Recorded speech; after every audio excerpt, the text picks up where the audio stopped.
এই রমাদান মাসে যদি কাউকে যদি ওপেনে যদি আপনি যদি হাত তুলতে দেখেন, ওপেনেই তাকে সেখানে সাইজ করতে হবে, ঠিক কিনা বলেন?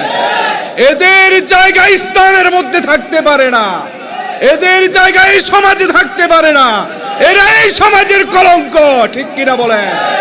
এই বছর যদি এক ব্যক্তি যদি মোটা অঙ্কের একটা হাদিয়া দেয়, অর্থাৎ যাকাত দেয়, যেই যাকাত তুমি আমি প্রাপ্য ছিলে, সেই যাকাত পাওয়ার পরে সেই ব্যক্তি কি করে, সেই টাকা নিয়ে গিয়েও কিন্তু সুদে খাটাই দেয়, ঠিক না বেঠি?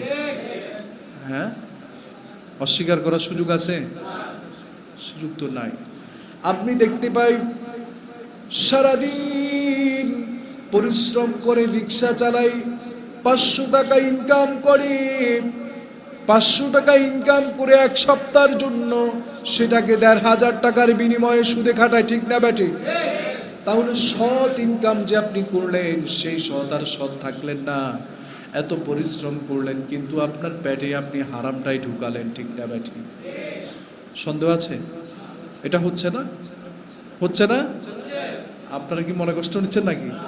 এটা হচ্ছে না? সারাদিন পর্যন্ত আপনি চা বিক্রি করলেন, 5 টাকা 10 টাকা করে আপনি চা বিক্রি করলেন, শত শত কাপ আপনি চা বিক্রি করলেন, ঘুমকে হারাম করলেন, সৎভাবে ইনকাম করলেন, সেটাকে আপনি প্লেনে খাটাই দিলেন, ঠিক না বেঠি? অস্বীকার করার সুযোগ আছে? সেটাকে আপনি আবার সুদে খাটালেন, ঠিক না বেঠি? আমি তো অবাক, এত পরিশ্রম করছেন তা সেটাকে হারাম বানাচ্ছেন, এত পরিশ্রম করছেন, এত কিছু করছেন, আপনি চাকরি করছেন, আপনার ওয়াইফ চাকরি করছে, আপনার ওয়াইফের ব্যাংক কার্ড আপনার হাতে, বেতন আসবে, আপনি সাথে সাথে সেটা উঠিয়ে ফেলবেন, এরপরে নিজেও যেগুলো ইনকাম করছেন সেগুলো তো আছেই।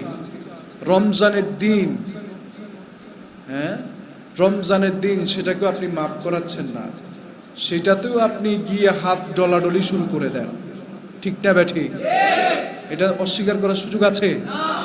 আপনি সেটাতেও হাত ডলেন, রমজান আসে সেখানেও আপনি নিস্তার দিচ্ছেন না, আরো দেখছি ওপেন। আল্লাহ হেদায়েত দান করুন, পড়ি আমিন। যতদিন পর্যন্ত এগুলোর ব্যাপারে মুসলমান জাতি সোচ্চার না হবে, যতদিন পর্যন্ত সমাজবাসী এগুলোর ব্যাপারে সোচ্চার না হবে, মাথা